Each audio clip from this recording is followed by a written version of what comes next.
Há terras que guardam histórias como a pele guarda cicatrizes. Sob o sol de Itatiba, cada pedra, cada esquina, carrega o eco de vidas entrelaçadas, pela arte e pela perseverança.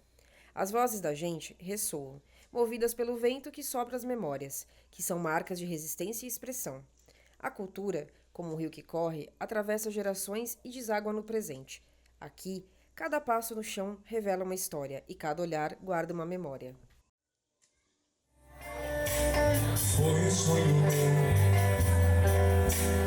nada se acabou. Não é impossível, não consigo viver sem você. Alan Duarte, cantor de alma e cinéfilo de coração, seu amor pela música e pelo cinema não foram apenas sonhos, mas respostas para superar desafios sociais e culturais.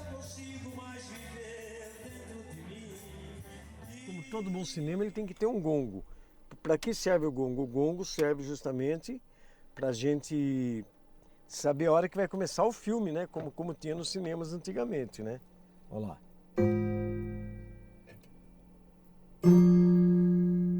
Esse é o gongo.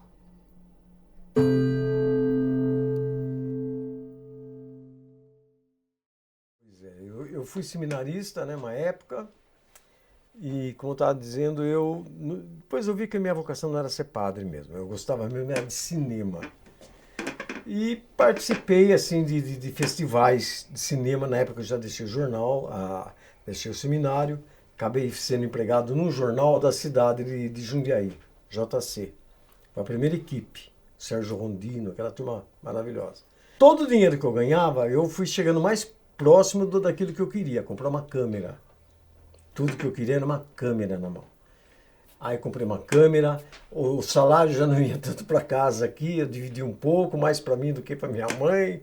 Comecei a comprar filmes e participei de um longa-metragem, O Inverno para Ricardo. Bom, e outros também. Então aí eu comecei a sentir o gosto pelo cinema, a ver o que o cinema é importante na minha vida. Aquele pedaço que faltava durante toda essa coisa toda de procura, eu encontrei no cinema. Eu comecei a pensar na maneira de montar um mini cinema. Acharam uma loucura, isso é doido, você está ficando doido e tal. Não se falava ainda em cineclube. Eu montei um em Super 8, que era mais fácil a película. Então em Itatiba eu montei, na minha casa, que não era tão grande, né? Tinha uma garagemzinha, eu montei o meu primeiro cinema, Super 8. Era uma novidade maravilhosa, a criançada gostava de ver aquela coisa toda. Mas eu tive que vender aquela casa porque minha mãe estava muito magoada, porque toda a esquina era nossa. A Rua Jundiaí, aqui em Itatiba, praticamente aquela esquina toda era da minha mãe. Meu pai vendeu tudo, então eu vi minha mãe, nós ficamos no meio. Minha mãe olhava para lá, aquela tristeza, olhava para lá, outra tristeza. Eu falei, se eu quiser minha mãe viva mais um tempo, eu tenho que tirar ela daqui. Aí eu comecei a procurar uma casa para comprar, aquela coisa toda. E achei essa casa que ninguém comprava, que aqui tinha sido um centro espírita. Então o pessoal não queria, jamais iam comprar isso daqui. Falei, não, eu vou comprar sim. Não vai ter jeito. Acabei comprando. Quando eu vi essa edícula enorme que o cara tá fazendo uma casa, falei, poxa, é aqui que eu vou ficar, é aqui que eu vou montar meu cinema. Minha mãe já durou porque tinha plantas, já gosta de planta. Foi uma vida maravilhosa aqui. Aí eu montei aqui o cineclube. Já estava sabendo que era um cineclube, porque como era bom a gente trabalhar em cima disso. Com a maior cara de pau, montei o cineclube, já fiz uma propaganda violenta na rádio daqui, no jornal de lá. E o cineclube ele foi se incorporando à cidade. Esse cineclube tem 40 anos. Pra você ter uma ideia, 40 anos. E já pegou fogo. Também, tem mais essa história. Um filme de nitrato, Cinema Paradiso. Achei que só acontecia lá. E aconteceu na minha mão isso daí. Não sobrou nada, tela, poltrona, nada. Nem os projetores deu para aproveitar, nada. Queimou. Aí, 5 anos de total desolação. Tristeza, nostalgia. Imagino o que tiver de pior. Nossa, eu me definhei nisso daí. Levei 5 anos para colocar novamente o Cineclube em prática. Por quê? Eu não queria ajuda na minha tia, que é a dona do vinho Chapinha. Eu não queria. Jamais. Ela falou, você precisa de alguma coisa? Não, não preciso de nada. Um dia eu cheguei e falei, preciso de tudo. Aí ela entrou com tudo. Então ela me deu os carpetes, me deu as poltronas. Aliás, as poltronas vieram de Itapira. O cara fechou o cinema lá e falou, ó, tem 2.000 poltronas. Você escolhe o que você quiser, pode levar tudo se quiser. Então foi ótimo. Outros cinéfilos me deram coladeira, outros lente, projetores. E assim conseguimos fazer o cineclube mesmo. E hoje ele faz parte da cidade. Eu sabendo da história dos cinemas de Itatiba, dos cinemas mesmo, do Cine Marajoara, Cine Santa Rosa, Cine Avenida, os 3 cinemas que bombavam na cidade. Sempre teve um gerente, José Cesarini. Quem era o Zé do cinema? O Zé do cinema era uma bichona que cuidava de tudo. Desde os 9 anos ele estava no cinema. A família Cesarini foi dedicada ao cinema. E o Zé era uma pessoa encantadora, cara. Eu falei, quem vai fazer uma homenagem ao Zé? Esse país é tão machão, tão machista. Quem vai fazer uma homenagem a essa pessoa que trabalhou pela cultura? Então eu falei, puxa vida, né? Vou fazer uma homenagem a ele. Esse cinema é os moldes antigos. A tela é côncava, porque são 2 projetores, né? Um projetor daqui, outro de lá. Então a tela tem que ser côncava. E tem o lado que a criança nunca viu um filme em película. A gente fala, agora eu vou passar em película. Mas não é de data show, mas de data show não existe. Aqui não existe data show. Nós temos um projetor aqui de digital, mas é de cinema. Desse que eles usam por aí. Mas eu odeio quando tem que ser digital, e tem coisa que tem que ser digital porque eles pedem. Então, para que vai deixar morrer por quê? Então, vamos passar o digital mesmo. Mas antes de passar o digital, nós passamos o canal 100. Mas quando faltavam 7 minutos para acabar, Pelé deu uma de gênio.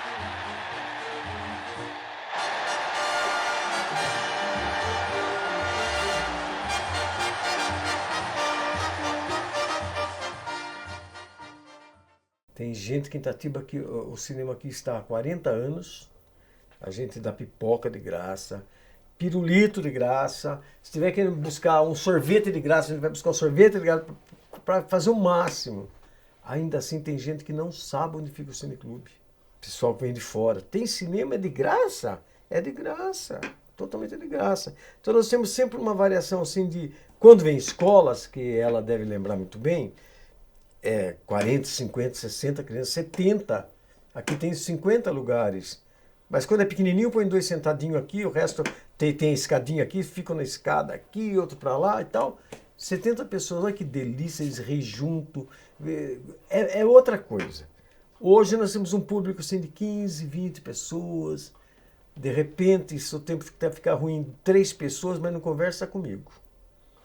Quando tem 3 ou 2 pessoas. Quando não tem sessão, esquece, nem ligue para mim.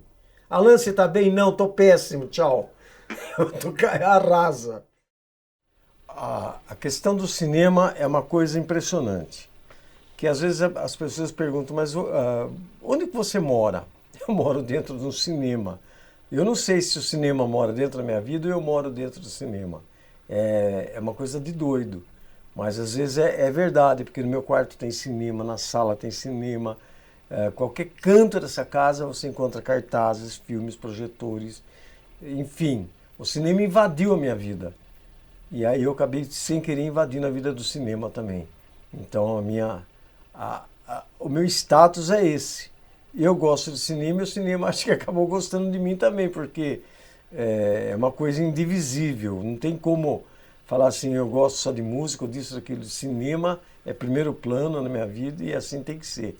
Como pode ver que, infelizmente, para montar um cinema dentro de casa, é porque eu trouxe o cinema profissional para dentro de casa, para levar para as pessoas e ver o quanto é bom gostar de cinema. Aqueles que conhecem, revivem, e os que não conhecem acabam ficando entusiasmados. Estamos aqui na Filmoteca do Cineclube. Aqui a gente reúne alguns dos títulos, né, que nós temos em 35 e 16 milímetros. Então, na verdade, Isso aqui é uma galeria de fotos. Nós acabamos virando isso aqui tudo também numa galeria de fotos, de filmes antigos, fotos que muitas vezes marcou nossa juventude e nossa trajetória no cineclube. Então vou abrir uma das portas para vocês verem. Vamos começar com os 16mm. Então aqui nós temos, olha, uma coleção completa do 16mm. Inclusive temos uma raridade, né? O Rin Tin Tin, uma série do Rin Tin Tin. Como eu cuidei bastante tempo, continuo cuidando da lembrança de Itatiba, eu tenho muitos filmes que ganhei, achei no lixo, porque isso aí para eles não tem valor para eles, é tudo para lixo.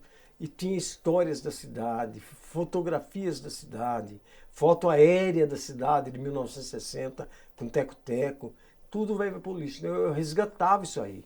E hoje eu tenho um acervo fantástico de lembrança. E fechando o cinema, havia 2 filmes feitos pelo Fleming Jr., que é da equipe, ele participou há muito tempo da equipe dos telejornais dos cinemas antigos, e esse filme é sobre uma fazenda em Itatiba, como tirava leite, como fazia, aquela coisa toda, e sobre a cidade em si, sobre a primeira rainha de Itatiba. Um é de 53 e outro é de 50. E o filme estava se estragando e o prefeito na época, o Dr. João Fattori falou assim, não, eu preciso restaurar, como vai fazer, não sei, vai perder o filme como já perdi outros. Falou, não, vamos restaurar o filme. E conseguimos pegar esse filme em poliéster. Pra vocês terem uma ideia, um é desse, é Fazenda Santa Luzia, né? Foi feito em cópia poliéster, o que vem assegurar pra gente a beleza, né? Porque a beleza do filme, porque perder um filme desse seria uma loucura total, né? Então, quer dizer, não abre, né? Coisa linda, né? Pronto. Olha, o poliéster. O que acontece com o poliéster? Com o poliéster vocês vão ver uma coisa interessante. É um filme que não queima, não quebra, não queima e não quebra. Ele tem a força de puxar um carro, para vocês terem uma ideia. E ele é totalmente transparente, ó. Esse é um filme de poliéster e é da história de Itatiba.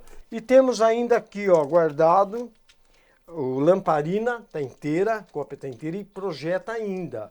E temos também o Zé do Periquito, que também projeta. E o resto são lembranças. Bom, eu aprendi música no seminário. Então, para mim, já foi uma grande coisa a questão vocal, ter participado do coral lá do seminário. Era franciscano, né? Da Ordem dos Frades Menores, em Guaratinguetá. E, para mim, foi um berço de tudo que você imagina de melhor. Aí, quando saí do seminário, eu resolvi cantar. Eu falei, não, tenta aí que eu acho que vai dar certo e tal. E eu realmente estava doido para fazer uma carreira artística nisso daí. E deu certo. Gravei o meu primeiro disco, foi um disco subsidiado, feito no Rio de Janeiro, por uma gravadora que nunca ninguém na vida ouviu falar numa gravadora daquela lá. E foi feito na Major Quedinho, né? Num dos clássicos dos estúdios de São Paulo, né? Depois gravei um segundo disco, que é esse que vocês têm aí, que é o Mais Romântico que Nunca, que é o mais angustiante que nunca, porque fazia um ano que minha mãe tinha morrido, ela estava doidésima para querer saber como que ia acontecer esse disco, e o disco realmente aconteceu, que ficou razoável, e depois, por sinal, eu gravei o último disco, que é o Bagagem e o Trilha. O Trilha já se esgotou, mas o Bagagem é o melhor disco que eu tenho, esse que eu fiz para vocês. Fiz shows em vários lugares, Franco da Rocha, fiquei um ano no restaurante da Globo de São José dos Campos. Foi uma coisa maravilhosa.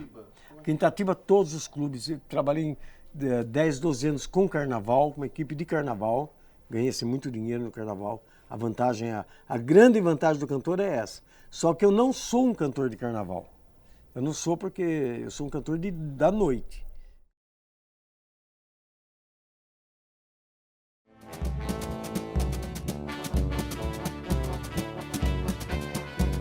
Quem não viveu aqui não sabe seu valor. Não sonhou a sombra de um flamboyant. Não encontrou aqui seu grande amor. Não colheu na praça a mais linda flor. O footing no fim de semana era um encontro. Homem de um lado, mulher do outro. Não se arriscou nadar no bacião, saindo escondido da aula do grupão e a banda atrás da procissão. Pelas ruas apertadas do meu coração.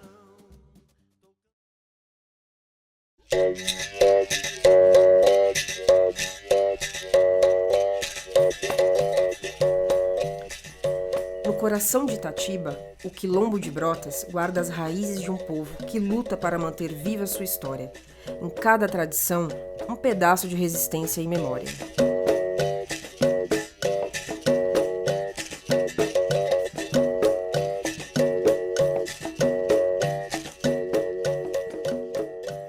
Por muito tempo, a preservação da memória da comunidade foi pelos meios orais, né?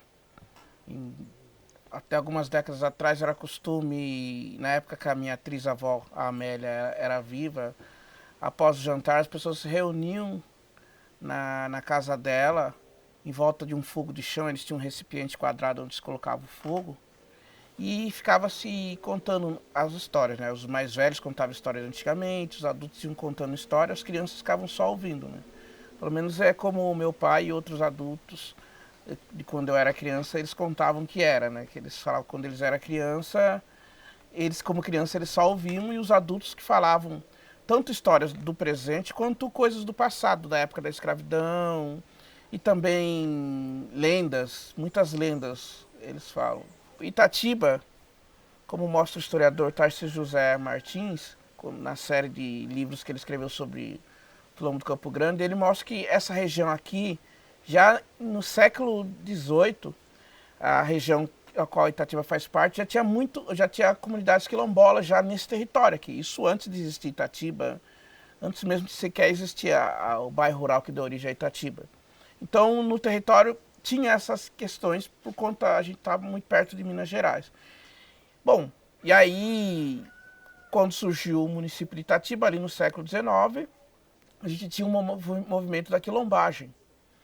Então, esse território aqui, ele foi propriedade de um casal, um português, Francisco José Rodrigues, e uma indígena, a esposa dele, Rita Rodrigues, e conta-se que um negro, que é lembrado como Negro Brotas, ele conversou com ele e aqui passou a ser um entreposto das rotas de fuga. Lembrando que na época, a parte urbana da cidade era aquela colina onde a gente tem o centro de Itatiba, o resto era sítios, fazendas e Mata Atlântica. Então esse território ele era bem isolado. E aqui passou a ser um entreposto das rotas de fuga. Tinha um barracão onde o pessoal ficava. Eles ficavam um tempo aqui, né? Eles fugiam das fazendas aqui da região, de Campinas, de Jundiaí, aqui Itatiba. Ficavam um tempo aqui, depois a maioria ia para outros lugares. Bom, os meus ancestrais, meus tetras-avós, Isaac Modesto de Lima e Emília Gomes de Lima, eles tinham nascido na condição de escravizados. E aí, alguns anos antes da abolição, eles conseguiram a liberdade.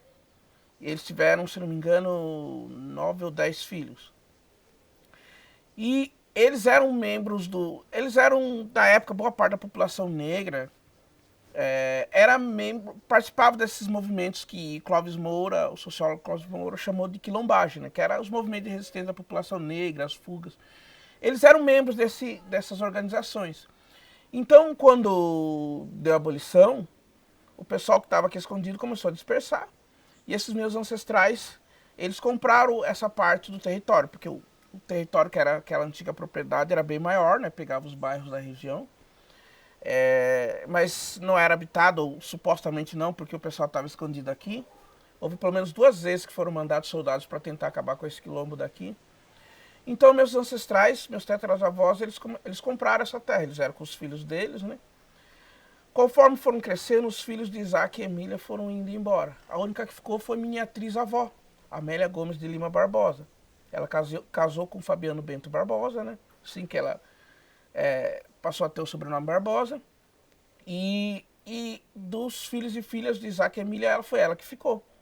Então nós somos descendentes dessa matriarca, a Amélia Gomes de Lima Barbosa. Então a nossa família foi ficando, né? Às vezes o pessoal, alguns ficavam fora, outros dentro. Então a gente tem o grupo familiar relativamente extenso, né? E nós estamos aqui. A Amélia, ela tinha uma preocupação muito grande com a preservação desse lugar como um espaço do grupo familiar. Ela sempre falava isso, quando tinha alguém que não estava aqui, ela falava, onde será que está a minha gente? E ela sempre falava para o pessoal, aqui é o território da nossa família, porque é algo que o pai dela, o Isaac, contava para ela. Ele falava, aqui é para tudo que tiver meu sangue ter um lugar para morar. Então nós estamos até aqui, né, resistindo e continuando. Mas a ligação com a Amélia existe. Eu acho que os descendentes dela, frequentemente, ela é a partir dela que as pessoas se relacionam, quem são os quilombolas. Então ela é uma figura assim, ela teve essa relevância, né? Essa relevância muito forte, assim, ela como a que ficou e as histórias dela. Ela tinha muito conhecimento, ela era muito sábia, ela fazia remédios, fez parto, sabia rezas. Ela tinha um pensamento muito, por exemplo, em relação à discriminação contra pessoas negras e também em relação às mulheres, ela sempre batia de frente com isso. Ela sempre falava, numa época onde não era tão comum, ela achava que se um casamento não desse certo, a mulher tinha que separar mesmo. Ela sempre falava, tudo que um homem faz eu faço do mesmo jeito. Ela sempre tinha esse posicionamento forte. E em relação a negros também, a gente tem muitas histórias dela, inclusive em relação ao casamento dela. Na época, negros era um costume. Dizia-se que negros não podiam casar de sapato e ela foi, encomendou um sapato e casou de sapato, né? Na época que ela casou, em 1897, já não havia mais escravidão oficialmente, mas ainda tinha essa ideia que negros não podiam casar de sapato e ela enfrentou isso. A gente tem várias histórias dela, ela batendo de frente contra o racismo, contra o machismo. Ela tinha esse tipo de pensamento, né? Além de toda a sabedoria que ela tinha. Eu gostaria de ter conhecido ela pessoalmente, né? Ela faleceu alguns anos antes de eu nascer, mas eu sinto que eu a conheço de ouvir as histórias delas, né? Uma grande admiração que eu tenho por ela. E eu acho que boa parte das pessoas aqui compartilha dessa admiração. A gente vive num país que ele estruturalmente, o racismo é parte da estrutura social dele. Então aqui era um lugar de negros, né? Inclusive tem até uma repórter que ela fez uma entrevista com pessoas dos bairros ao redor. As pessoas achavam que nós tínhamos invadido, tanto aqui quanto em outras comunidades quilombolas, um local habitado por pessoas negras. Ele está sujeito aos estereótipos que as pessoas têm em relação às pessoas negras e tudo que tem, né? Se eu fosse contar as histórias de coisas pela qual a gente enfrentou, eu teria que ser um longa-metragem. Mas, assim, então o reconhecimento, nós buscamos o reconhecimento a partir de 2002. Em 2003 nós conseguimos formar a associação quilombola. Em 2004 nós conseguimos o reconhecimento pelo ITESP, né? Então, assim, houve muita mudança a partir do momento que uma comunidade é reconhecida como uma comunidade quilombola remanescente. Tem certas coisas que mudam, né? Muita gente tem uma certa consciência ambiental, né? De que nós estamos ligados a esse ambiente, né? Esse ambiente é nosso, né? Eu gosto de lembrar o meu bisavô mesmo, o Claro Barbosa. Ele tinha uma preocupação muito grande com isso. Ele, por exemplo, se tinha um galho quebrado, ele enterrava esse galho no chão, porque ele entendia que era uma forma de devolver, né? Por exemplo, quando ele vinha aqui, ele falava para os filhos dele, tira o sapato para sentir a terra. Bom, hoje em dia a gente tem diferentes segmentos religiosos aqui. Você tem pessoas que são católicas, pessoas que são o que a gente chama aqui no Brasil de evangélico, né? E aí que tem as suas divisões. Tem pessoas que são da Umbanda. Eu acho que tem pelo menos uma pessoa que se colocou como ateu, né? E tem essas variedades, né? Eu pessoalmente, assim, embora eu tenha minha religiosidade particular, mas eu não sigo nenhuma religião. Mas eu, por exemplo, eu apoio, por exemplo, essas religiosidades de matriz africana, eu acho importante, né? A espiritualidade, todos nascemos com ela. Desde a hora que você dá o seu primeiro suspiro, você já tem um orixá na sua cabeça. Mas eu acho que tem um Deus perfeito que nem um fio de cabelo cai da sua cabeça se não for por conta dele. Você precisa ser um bandista, porque esse é o seu caminho, que é a maneira que você vai conseguir mostrar para as pessoas como é. Você é católico, porque é a maneira que você consegue encontrar Deus para mostrar qual caminho é. Onde quer que você esteja, a sua fé estando com você, tudo é bom. Umbanda é paz e amor, é um mundo cheio de luz, é a força que nos dá vida e a grandeza nos conduz. Avantes, filhos de fé, como a nossa lei não há, levando ao mundo inteiro a bandeira de Oxalá. A Umbanda ela chega na década de 50, 60 com a Lula. É a mãe Lula, que é da família e ela veio de São Paulo, que ela morou lá por muito tempo, ela retornou e ela iniciou o centro de Umbanda. Então havia uma continuidade, assim. É interessante porque as irmandades religiosas negras, né, dos irmãos pretos, elas começaram a ir acabando conforme as festas deles foram sendo proibidas. Então, de certa forma, a Umbanda foi uma continuidade. Aqui é uma parte remanescente da coleção de canecas que ela tinha. As pessoas sabiam que ela gostava de canecas e muita gente que vinha visitar ela trazia uma caneca. É uma parte do que sobrou, né? Eu tenho lembrança da minha infância, essa quantidade de canecas. Aqui tinha outra casa que ela tinha. Essa aqui é a cozinha como nós chamávamos a tia Lula também, a mãe Lula. Essa é a cozinha dela, aqui da casa dela. Por exemplo, aqui, segundo se contam os mais velhos, era o baú em que meus ancestrais guardaram o dinheiro para comprar o quilombo, né? Eu vim da mãe África, eu vim do quilombo. Já fizeram tanto pra eu tombar, mas eu não tombo. Se eu me for agora, vem meu filho atrás. Vem por todo lado de lá, o meu povo é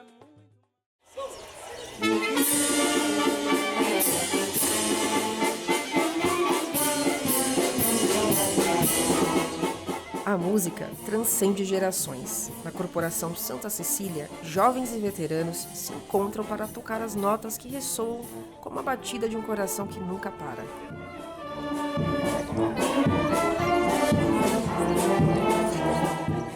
A banda, no início, né? A banda tem algumas tradições que ela mantém, tradições da cidade, e mesmo na época da pandemia, a banda fez questão de manter essas tradições. Tá? São tradições que caracterizam a cidade do interior. A banda faz uma alvorada festiva em homenagem ao trabalhador. Porque na época de 1930, 1940, 50, a cidade ela entrou naquela evolução industrial, tá certo? Então, por que a gente sai às 4 horas da manhã? Pontualmente às 4 horas da manhã. Atualmente a gente faz em cima de um caminhão, coloca todas as cadeiras em cima do caminhão, a gente fixa as cadeiras em cima do caminhão, os músicos sentam e a gente vai tocando nos lugares aleatórios.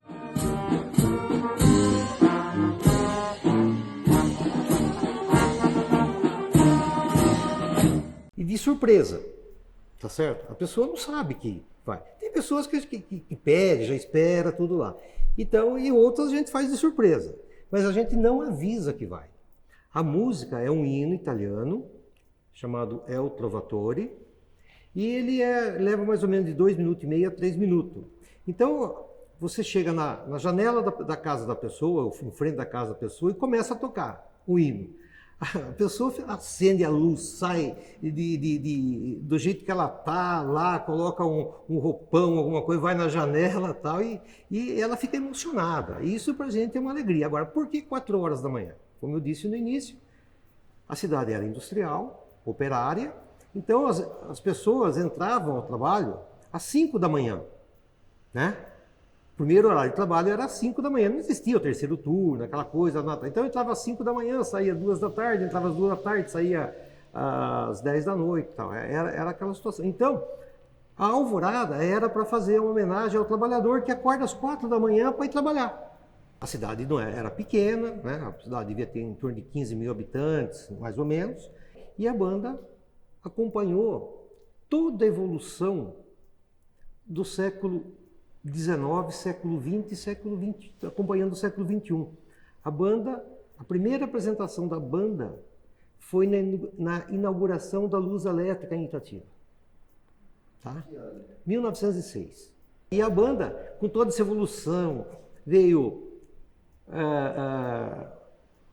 músicas de carnavais, o rock, jovem guarda, todos os estilos de música, tudo, o forró, funk, e a banda acompanha, a banda toca todo esse repertório. Vim aqui na banda conversar com o Gilmar naquela época, né? Eu já tinha 20 anos, mais ou menos. Aí conversei com o Gilmar, ele mandou vir aqui tomar umas aulas. Aí fiquei. Quando eu entrei na banda, tinha o maestro Gilmar, né? Ele é rígido, sabe? Um homem rígido mesmo. Aí, com ele aprendi. Eu entrei para fazer harmonia na banda, tocar trombone na harmonia, né? Depois foi indo, aí deu uns 2, 3 anos, aí peguei o bombardeiro. É diferente, né? É diferente, é contracanto, essas coisas. A primeira apresentação foi na procissão mesmo. Na primeira procissão de 8 de setembro, a padroeira de Itatiba. Aí eu comecei a tocar na banda. Como que a banda toca numa procissão? Antigamente eu tocava música religiosa, tudo, né? Agora não, agora mudou muito agora. Agora mudou, dobrado, marcha. Agora é música alegre, né? Antigamente era música mais fúnebre quase. Faz 60 anos que eu tenho na banda, né? Faz 60 anos que eu estou na banda e direto aqui. Eu emociono ainda. Como que é isso? Nossa, emoção. Ele vira criança, né? Como que é a reação da cidade com a procissão? Como que as pessoas reagem? Não, a turma gosta, né? A turma vê a procissão, tudo, né? Admira ver a banda tocar. É uma coisa bonita mesmo, né? A banda sai tudo farda, sai tudo fardado, tudo. E é coisa muito bonita mesmo. Nossa Senhora do Belém! Viva!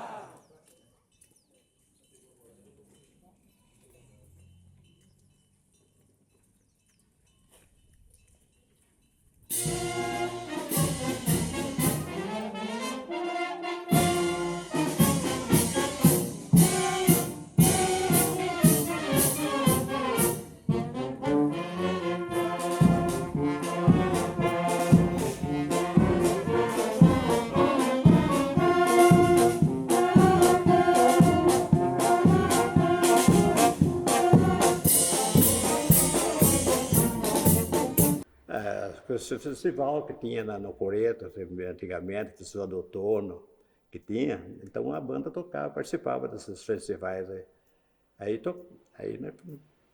Aí marcava muito. Aí a banda veio, concorria, música, tinha os concorrentes, tudo, e torcia para ganhar, né? E vocês ganhavam?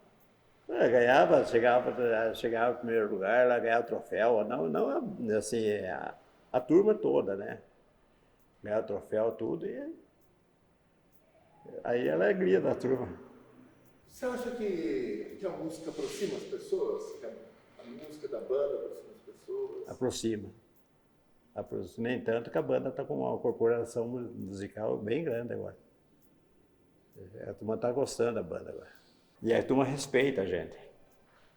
Os músicos da banda, tudo respeita. E eu respeito os músicos também. Eu respeito até desde criança que está na banda, eu respeito todos eles. Tem um menino, quantos anos tem mais? 7? 8? 8 anos, o Pedrinho. Eu respeito ele. O único preto que está na banda é eu.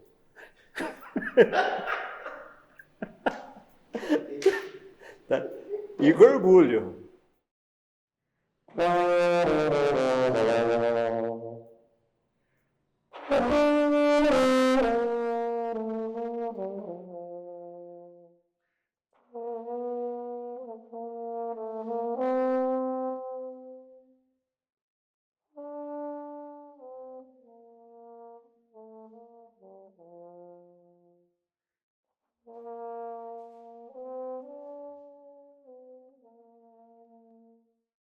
Eu sempre gostei de percussão. Eu nasci, cresci na Praça da Bandeira, do lado da Matriz, e era comum ver procissões. Minhas irmãs me contavam que com 3 anos tinha que levar eu atrás da banda, mais pertinho, para ver o prato e o bumbo serem executados lá. E meu pai tinha um comércio, era um bar e restaurante, e era comum eu pegar prato de panela e ficar tocando.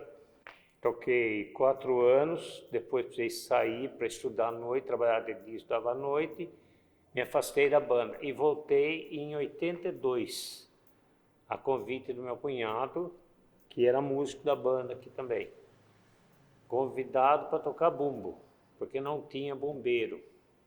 Ele tocava saxofone e nas procissões precisava sair, tocar o prato e eu tocava bumbo. Era carente de música nessa época. E depois, futuramente, acabou saindo o bombeiro, o pratista deixou o cargo e eu precisei acoplar o prato no bumbo. E hoje é um orgulho muito grande estar aqui na banda. A gente toca de prazer, distrai a cabeça. Sabe, às vezes a gente chega muito cansado aqui, mas bate um bumbo aí já desfaz a canseira. Eu sou fundador da Escola de Samba Batuqueiros Piracema. A gente era um grupo de amigos que reunia toda sexta-feira, ali pelas 8, 9 horas da noite, na praça, sentava a conversar. E alguém falava, vamos fazer uma piracema hoje, um movimento. E aí a gente ia no bar, que tinha um bar na praça ali, e o cara, muito gente fina, amigo nosso, irmão, já não está mais entre nós. Quando ele via chegar a turma, ele já ficava nervoso, porque sabia que a gente ia fazer barulho. E o vizinho da casa em cima reclamava. Mas nós jurava para ele, de pé junto, que ia tocar bem baixinho. E com um amigo nosso que morava ali do lado, que tinha casa, é onde estava o instrumento. Então já aparecia um violão, um cavaquinho, um tamborim, um pandeiro. E ali reunia e sentava-se lá nas mesas, lá, tomando uma cervejinha e tocando um sambinha. Até que surgiu a ideia de montar uma escola de samba. Poxa, minha história com a banda, ela começou lá em 2000, quando eu estava com alguns amigos que tocavam na banda na época. E aí um dia eu fui ver eles tocarem, achei muito interessante, muito legal. E aí eu falei, pô, como que eu faço para participar desse negócio? Aí falou, não, vem aqui um dia, na terça-feira, que tem uma escolinha e você vai aprender a tocar. Aí beleza, meio acanhado à época, cheguei aqui pela porta. Aí falei, poxa, tem interesse em aprender. O seu Otávio, na época, que era o regente e professor da escolinha, me acolheu, né? Falou, vem aqui, sabe alguma coisa de música? Não sei nada. Nada? Nada. Algum familiar? Falei, nada. Então, vamos do zero. E aí começou o processo de aprendizado e de lá para cá só foi acumulando novas histórias, né? Então, desde músico até como participante já há algum tempo da diretoria administrativa da banda. E nesse período todo, assim, poxa, são inúmeros casos que foram vividos, né? Então, coisas muito boas, coisas não tão boas, como perda de amigos, né, que tocavam aqui na banda, festas muito legais que nós fomos tocar, lugares que nós fomos muito bem recebidos, viagens para cidades em apresentações, em que sempre foi muito divertido, né? Sempre tem uma confraternização muito grande entre os músicos. Então, aqui é uma escola não só de música, mas uma escola de vida. Eu acredito que para a cidade de Itatiba, a banda é uma tradição, é um dos alicerces culturais da cidade. E o principal é o fomento da musicalização para os cidadãos itatibenses. Porque a banda não cobra nada para ensinar, ela não exige que o músico tenha um instrumento. Então eu acho que é uma porta de acesso, né? Então hoje é tão carente de ter projetos assim, e por tanto tempo a gente consegue fornecer isso para a população.